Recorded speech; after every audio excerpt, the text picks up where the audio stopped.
What's up, and welcome back to Personalities Beyond Business. I am your host, Nikki J. And I'm your host, Jazzy J. And we are about to turn up this episode, all right? In a good way, though, like mentally, okay? And health-wise. So why don't you guys kick back, relax, grab your drinks, and let's get it popping. Let's educate. Spread the word. Let's elevate. So what are we talking about? The Great Awakening. Boom. Boom in your face. Like a little tornado bomb. For real. No, but this is real. This is real life happening. It is. A lot of people don't believe it. They don't believe it because it's tremendous and it didn't happen. No, they don't believe it. They don't believe it. A lot of people don't really understand what the Great Awakening is. But let me I'm pulling up something really quick. Well, while you're doing that, I'm going to say this too. So the Great Awakening, people don't really realize what's going on right now. You know, when we were being brought up, a lot of us was taught about revelations and things like that. And I think what's going on today is a lot of people are so mentally dead that they're really not paying attention to the signs that this is the Great Awakening, that we are literally walking in revelations right now. Some people are probably like, oh my God, you're scaring me. Don't be afraid. Because when you vibe at a certain frequency, like, it doesn't even matter. So don't be afraid. Just pay attention. Be mindful. Well, not that it doesn't matter, but just that, not that it doesn't matter. It's just that you already know what you're preparing yourself for. Right. And when you know better, you do better.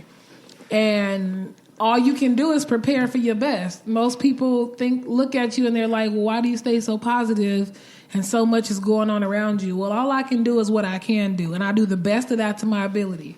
Beyond that, there's nothing else I can do. I can't worry anymore. Exactly.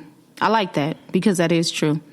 We do what we know we can do. And all the rest of it is really not anything you should be concerned about. But don't be scared. I mean, this is a thing. If you really, really are focused on doing what's right and doing what you're supposed to be doing, you'll be fine. But just don't be walking in silence like you don't see what's going on either.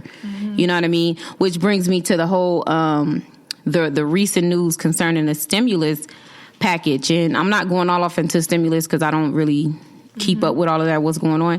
But something that popped up on my phone today was, are you willing to take the vaccine for a $1,500 stimulus check? So you mean to tell me I got to take a vaccine that, for one, we don't even know the side effects, what's going to happen. Like, does it even really work? Like, You know what I mean? For $1,500, and in some households, you got like 4 kids. I know we're struggling. There's a lot of people out here that, you know, don't have, and that $1,500, at $3,000, at $6,000 is looking really good for your household. But the question is, what happens when you take it and something happens to you? Better yet, why not? For those people who are not worried about the stimulus money, who are just simply like, I want to take the vaccine because I want to be free of the coronavirus, why not just start taking CMOS, elderberry syrup every day? Get up and get you some vitamin C in your body, some vitamin D, some magnesium. Why don't you try that? And real vitamin D. Real vitamin D. Get you some natural sunlight as much as you possibly can. Get it in your diet. If you can mostly get most of what I just said in your diet, do that. Take Irish sea moss as well, if I haven't mentioned that. Get you some Irish sea moss in your diet. If you take that every single day, your immune system will be... It will boost. Healthy. Yeah. It definitely does work. But high alkaline diet, high vibrational well-being. But that goes back to what you just said, though, a few seconds ago. Like, you would rather... Well, y'all don't think you really said it in this manner, but you guys would rather take a shot that we don't know what's going to happen, instead of just saying, hey, let me take the CMOS. Right. Like, you so quick to just go take a vaccination, but let me say, take a C. Ooh, no, I can't tell. Ooh, I can't. I'm going to throw up. I don't know what that's going to do to me. Or, I can't take the taste. Like, okay, well, even take it in a capsule form. There's so many different ways to do it. But you're so quick to just take what they suggested versus something that I can talk you into a corner up and down about. Mm-hmm. You still I just don't get it. But I say all that to say, for those of you guys who just want an alternative, try doing a high alkaline diet. And also try taking all the different vitamins that I just suggested. Get on a regimen.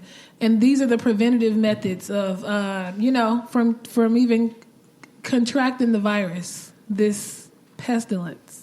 Right. And I'm going to say this. I'm not telling you guys what to do. If you want to take the vaccine, that's totally your prerogative.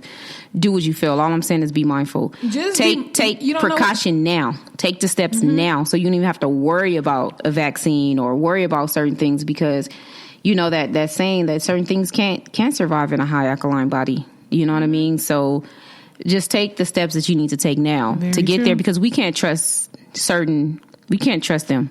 Okay? Sorry. Think about the syphilis experiment.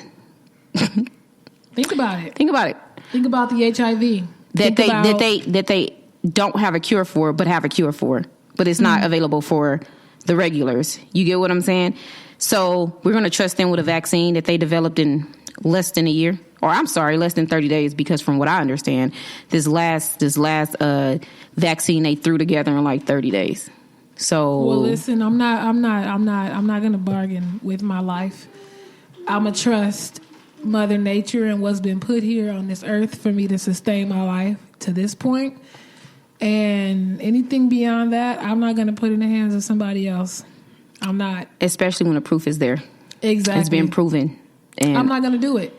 So I'm not doing it.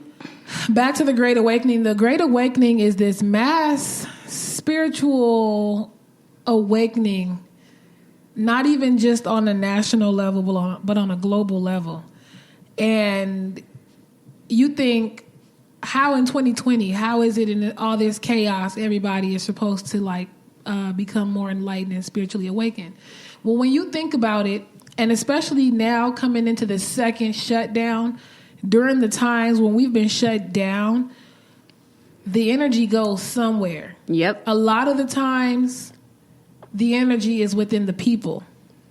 Now, mainly the negative energy is in a lot of people when they're depending on the circumstances. You get what I'm saying? So take away certain factors take away certain triggers and take away certain things that trigger the stimuli, like social media, all day, every day, or take away Netflix if that's all you do is sit around and watch TV and movies all day or sports all day, and actually dive into something else.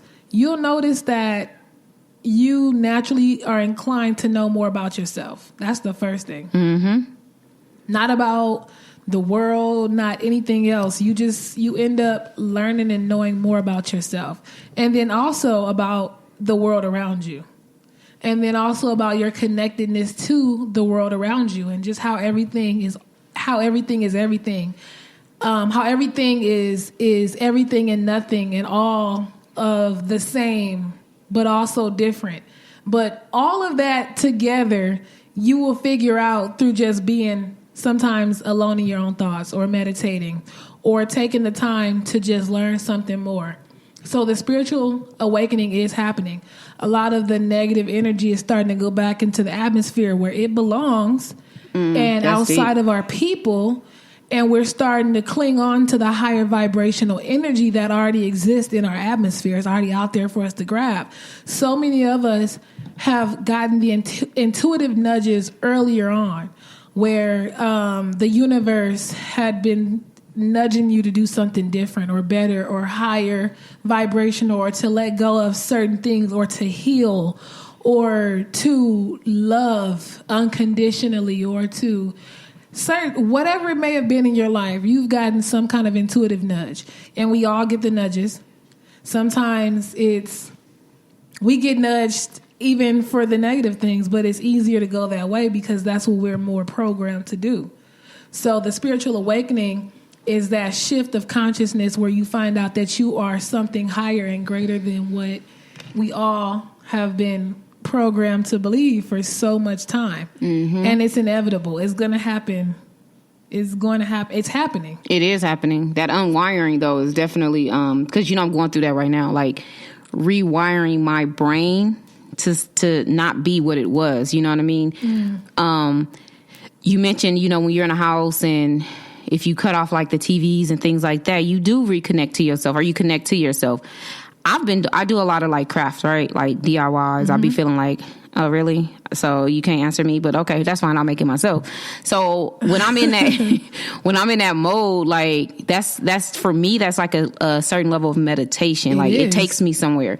So I'm not really focused on my surroundings. Like I can have the TV playing or music or whatever, but my mind is literally not even there. I'm like, damn, I really just made some dominoes. Like to some people that may not sound like anything. Oh, I can do that too. It may not sound like anything, but for me, it frees up some of my anxieties, my stress, my concerns, my worries, and you know what I mean? It just takes me to a different place. So it is important.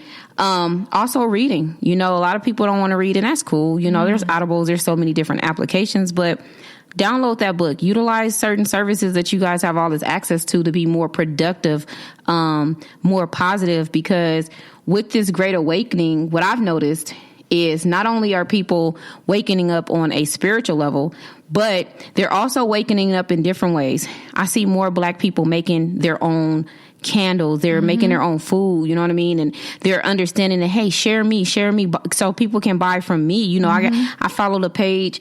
I think I mentioned this before, but they got a whole We Buy Black website. You know what I mean? Visit the website. We are becoming so much more independent and utilizing our skills for us to create our own. That a lot of people don't see it that way, but that's what's happening. That's part of the Great Awakening. We're starting to wake up, like, and it's happening.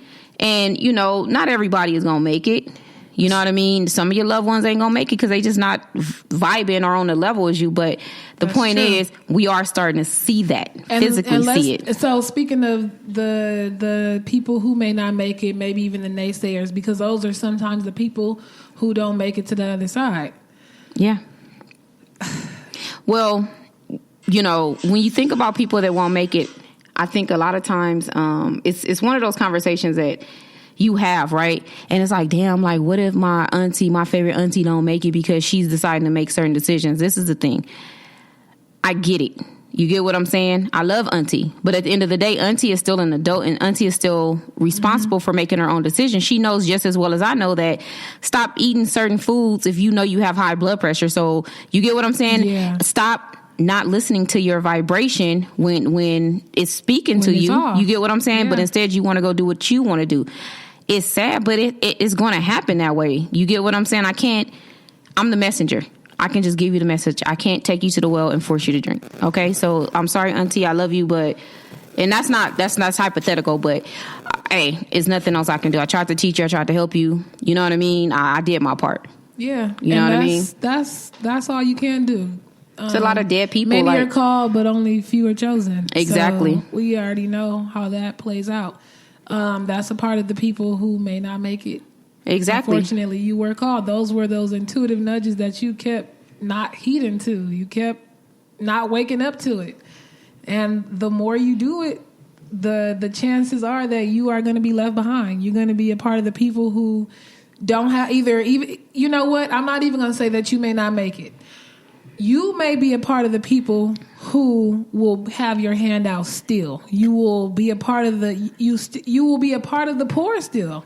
You really won't survive, honestly, the next cycle. When it comes to the survival of the fittest, it's not just physically, but it's like mentally and spiritually, emotionally. If you're always responding a certain way to things, you're not going to make it. Let me ask you a question based off of that. You know, so here I come with the stories and stuff, right? So listen.